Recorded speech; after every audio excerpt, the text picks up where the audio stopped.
Hey, good morning, everybody. This is Nathan with your Getting Coasted podcast weather report for Monday, January 18th, 2021.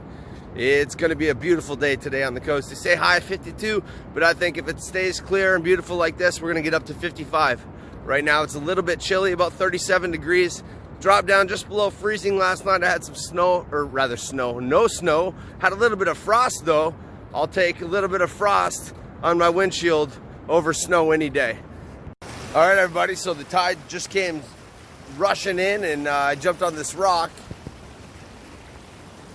I'll be okay because the tide's pushing right back out, no big deal. But this is how people have to get rescued by the Coast Guard, is they'll climb up on a rock, not be aware of the tide, and they'll climb up on a rock way out there somewhere, way down there around the edge, and the tide comes in.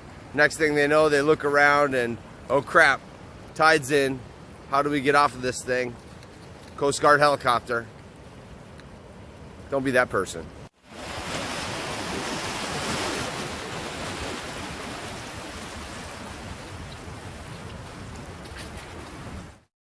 It's pretty special to be able to go to the place that you live, like right out the front door, and literally be in awe every time you walk down the stairs. I grew up in a place called Northern Michigan, the UP. Some of the people watching this are from there as well, so you guys know. Miners Castle and Miners Beach, it's a secret hidden gem. I grew up playing on this beach my whole life, and back when I was a kid, there was like nobody on the beach when we were there. And then Kid Rock made a music video, and the beach became super popular, and now you can't go there on a beautiful summer day and not have 100 people there. So that's weird, and that's progress, I guess. You know, businesses have made lots of money in the tourist town that I grew up in, and the people that benefit from the tourists are happy about it, and the people that don't necessarily benefit from the tourism are not so thrilled about the way things are changing up there. And I think that that's probably every tourist town's conundrum. How do you keep the town vibrant and exciting enough to continue to draw new people, and then how do you keep it authentic enough to keep the essence of the thing that actually brought all those people there? I've got to walk across this river now, but this part's a little deep, so I'm going to try to walk upstream a little bit. I got my boots on. I'm not really trying to get them wet today. Anyway, how do you keep a town vibrant and authentic enough to not lose the thing that made it special enough to draw people there in the first place? And I think that's every tourist town's issue. I don't know what the answer is. I do know now that I'm a business owner in a town that relies heavily on tourism. I do want the town to be successful. I do want there to be tourists here. But also, I do want this beautiful beach to myself. I'm the only one here. The sun just came up at 7:48. The sun came up this morning, you guys, and I'm the only one on this whole giant beach. Now, you could call that greedy, or call it what you want. I don't really care. But it's a special thing to be able to come out to the beach and be in awe of where you are. And man, that's me here on Agate Beach in beautiful Newport, Oregon. And the reason I brought that up, because this wall of rock at the north end of the beach is similar to the rock called Miners Castle at the end of Miners Beach, my favorite beach that I grew up playing on. So there's definitely some of that. I guess I just love the beach. Lake Superior feels like an ocean. It's not though, but the same vibe. Beautiful beach. Big cliff face at the end of it. At the end of this one, we got the Yaquina Head Lighthouse. At the end of Miners Beach, we got Miners Castle, which is both are big tourist hotspots, as they should be. They're both pretty epic epic views, epic locations, worthy of being tourist attractions. So anyway, how about the weather?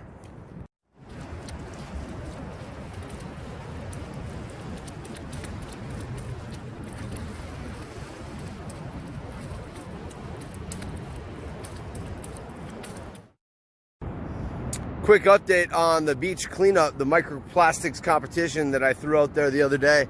I got it scheduled for 3-1-3-2-1, so that's January, February, March 13th, 2021. I think it's a Saturday. And I'm gonna call around to the schools and try to let the teachers and people know that are in charge of the STEM students that, hey, I have this competition going on. And I already got some money that people have already pointed towards the cause, and that's really wonderful. I think that it's something that a lot of people support. So all those folks that can't get to the beach themselves to clean it up, you know, if you can throw a few dollars to the cause, that's going to help incentivize some of those folks that are going to come and try to make the things that are going to be used to clean up those microplastics. I'll have more details coming soon with it, about that one. Blah. So I'm looking at these clumps of seaweed washed up on shore, and every single one of them has garbage entangled in it.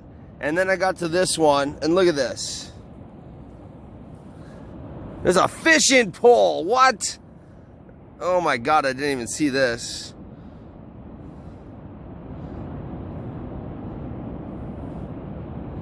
Look at that, it's all broken apart, chewed up.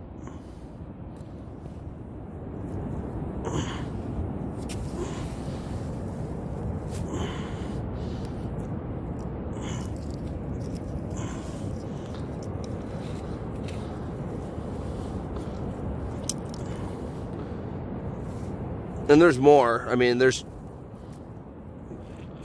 braids of rope.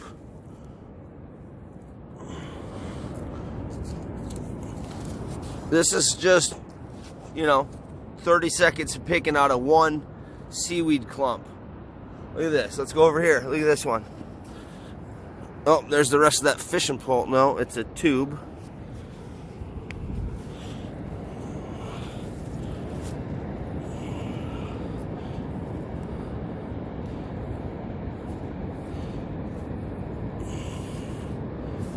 Not as much in this one. I mean, still tons of little bits of plastic everywhere.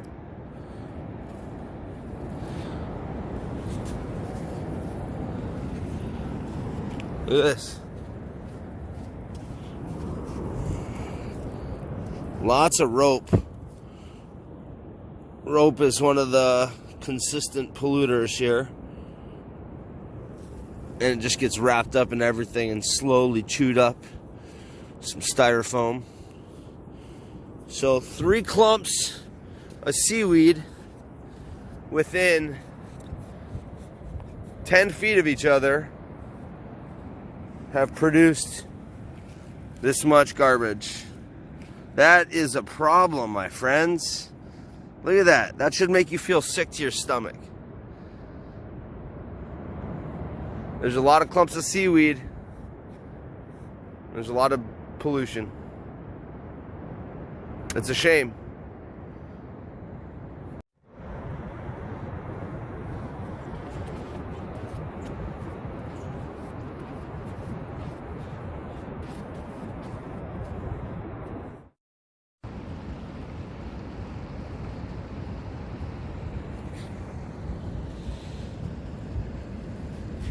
This is about 5 minutes of picking up rope out of clumps of seaweed. Gross.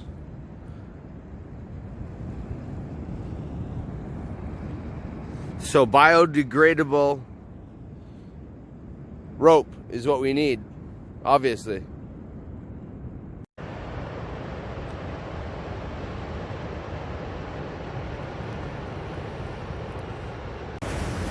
All right, this one's a big boy, coming in hot. Try to catch this splash here.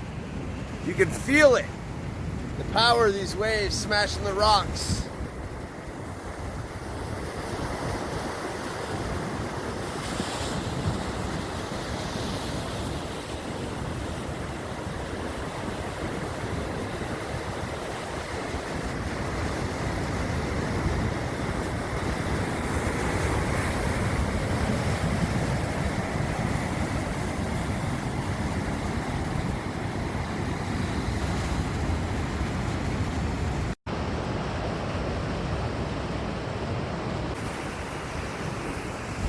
Pretty awesome. Have a great day, everybody. All right, we're not done yet. So I was just about to leave this place, but then I saw this guy in a wetsuit and a bodyboard and fins, and he's getting ready to go out and paddle out in this. I've been watching these waves, and they're huge, and they're pushing just a hard right, but it goes forever. And I for sure don't have what it takes to jump out there and surf yet. And I'm worried about this guy who's about to go out there. He's got to be good. He's got to be sure of himself, because today is not the day for amateurs to jump in the water. I don't even know how he's going to get out there off of these cliffs. It looks like he's going to get chewed up. So I'm going to stick around for a little bit. If nothing else, if for no other reason, to call the Coast Guard for this guy.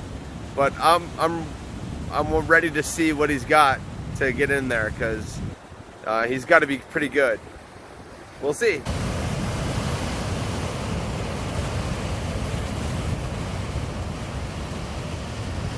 Gotta get my sponsors logo in here. Oh, okay. You got sponsors? Who are they? This is a Mike Stewart Science bodyboard and limited edition fins. Sweet, sir. And what's your name? My name is Art Fisher. Art Fisher. And how long have you been surfing? You said your whole life? My whole life. Bodyboarding? About the last 20 years. Okay. And are you from Newport? Yes, I am. I live over in Siletz, which is about 5 miles inland as the crow flies from out here. Okay. And have you lived there your whole life? No. I've been around there my whole life, but I'm an enrolled member of the Siletz tribe, and I work for them now, so I live out there. Wonderful. Okay, and we're at Yaquina Head Lighthouse, outstanding recreation area here out on the rocks, and you're about to jump off into the waves. That's correct. That's exciting, sir. I'm excited to watch you, so let's do it. All right, thanks. Wish me luck. Yeah, good luck for sure. There's some other guys coming out, and I might even wait for them to go first.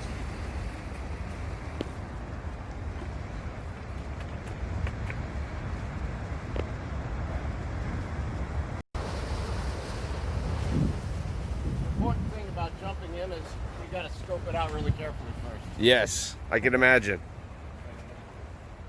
And then you got to time it right. With these sets, there's some big sets that are washing over the rocks. That's a little dangerous. Yeah. It's not made any easier because I got fins.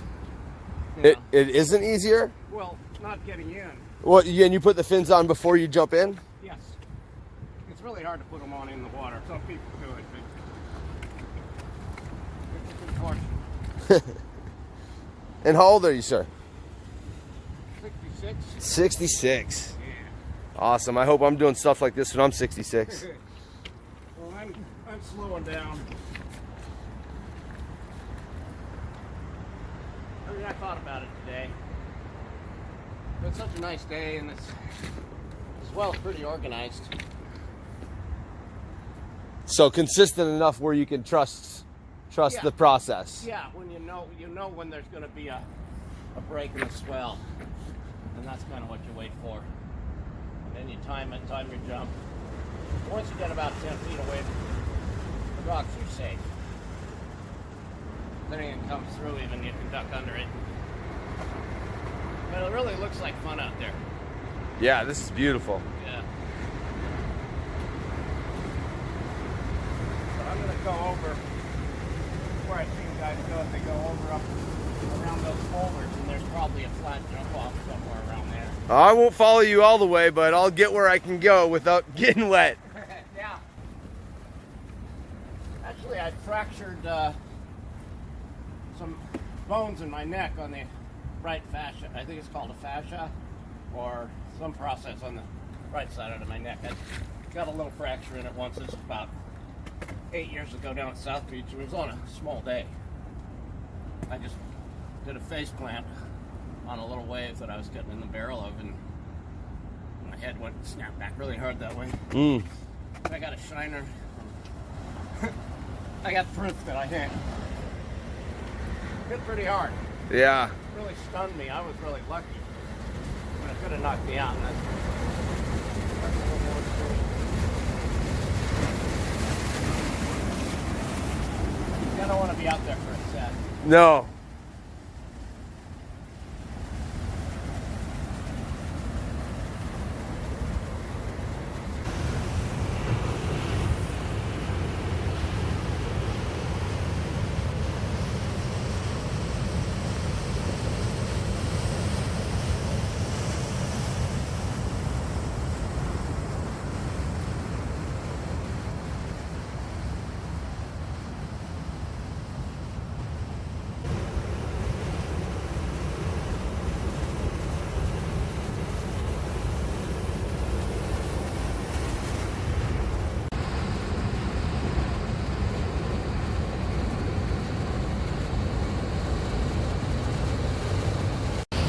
I hope you guys are enjoying this. I think it turned into something pretty special. I'm excited to see this guy jump out here. He seems pretty awesome.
Right behind you. Right to your 9 o'clock. 9 o'clock.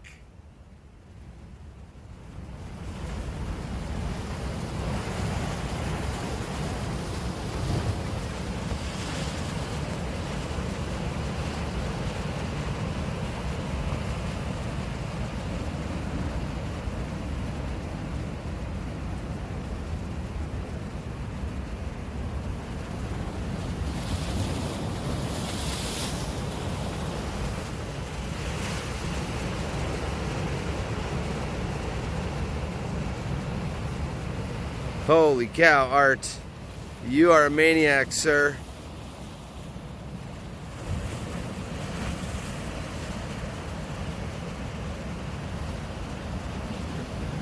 Man. I think 66 years old, you guys. Doing stuff like that. Unbelievable. What an awesome thing.